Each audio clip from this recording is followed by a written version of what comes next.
Pengkhianatan cinta Ratu Majapahit yang mengubur cinta suci Minak Jinggo hingga membuatnya terbunuh.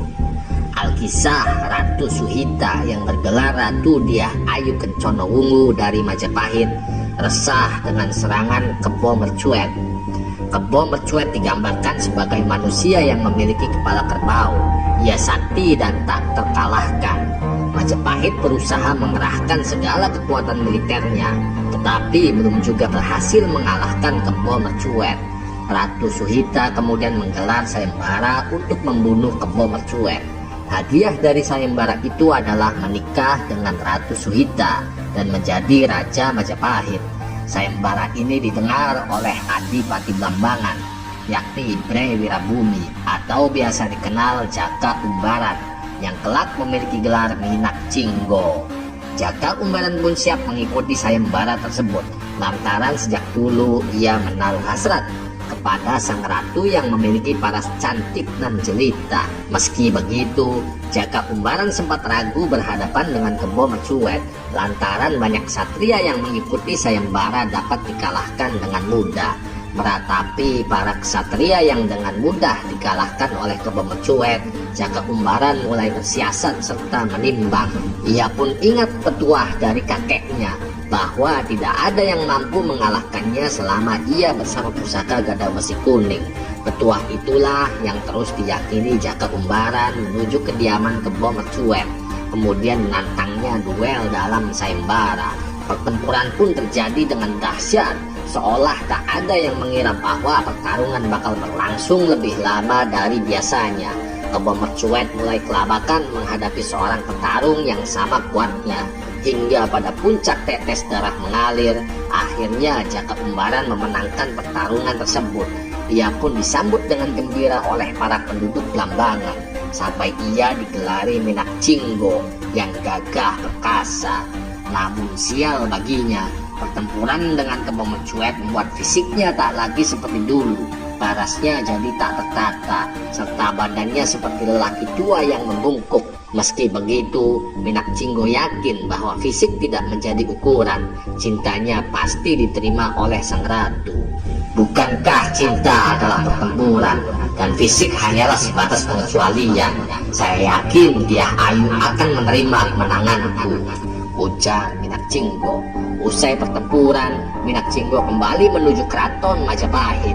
Dalam perjalanan, bayang-bayang Dyah Ayu memenuhi alam khayalnya. Selain bakal menerima persembahan menjadi Adipati Blambangan, ia bakal menjadi suami dari Ratu Majapahit yang sangat ia damba. Begitulah harapan seorang pendamba, seakan khayalan dan kenyataan sama hasilnya.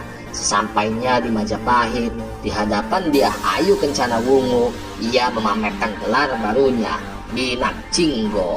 Sembari malu-malu, ia pun mulai berterus terang dan menagih hadiahnya. Siapa yang sangka, kenyataan memang tak sesuai dengan khayalannya. Dyah Ayu menjadi kecewa dengan hasil kemenangannya, bukan karena kurang perkasa, lain hal ialah karena penampilan. Baginya, Jaka Umbaran atau yang kini dikenal dengan Minak Jinggo tak lagi setampan dulu. Maka Dyah Ayu hanya mempersembahkan padanya Adipati Blambangan dan pengecualian suami. Mendengar hal itu, Minak Jinggo pulang dengan penyesalan yang mendalam. Akan tetapi, ia tak akan menyerah begitu saja.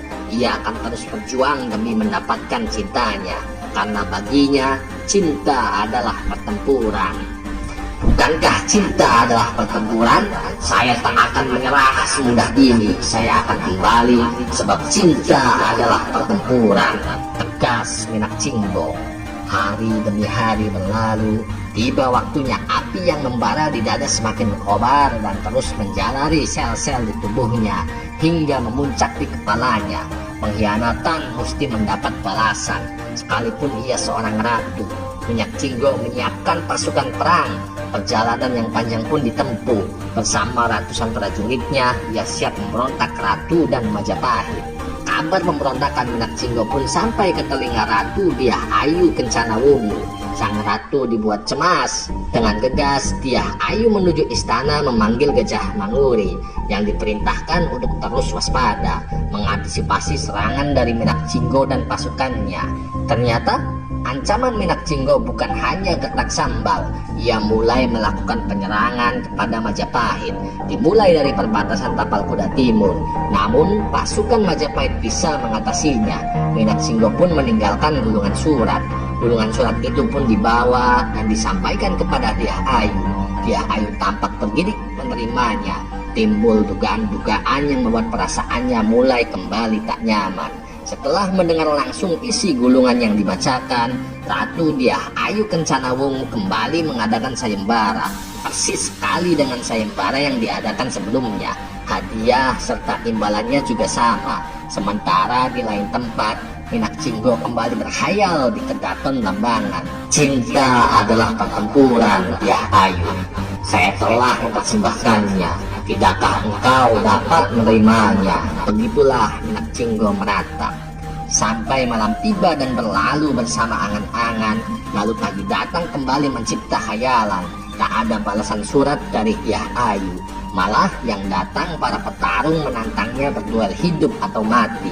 Sejumlah petarung yang datang di kediaman Minak Jinggo berhasil dengan mudah dikalahkan. Bukan hanya babak belur, ada yang habis dan mati. Semua petarung yang datang bukanlah tandingannya. Ia seorang perkasa dengan pusaka gada wesi kuningnya.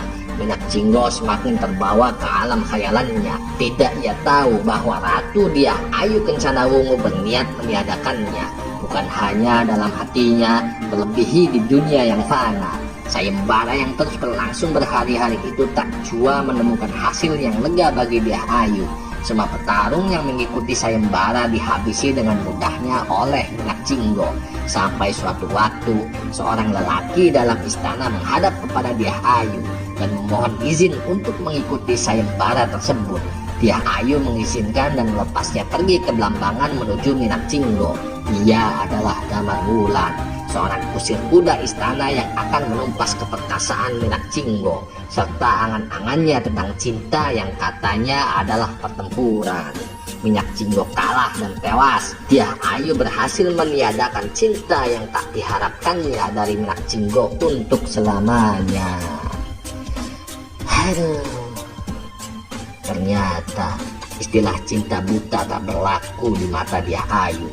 Baginya, cinta tak cukup dengan perasaan dan tindakan, tapi fisik yang good looking juga menentukan. Begitulah perempuan, Bray, seperti bunga mawar, tampak indah dan menarik, tapi di balik itu ada duri yang bisa membuat luka. Aduh, repot, Bray, repot. Bagi para jomblo, tetap pesimis, jangan optimis.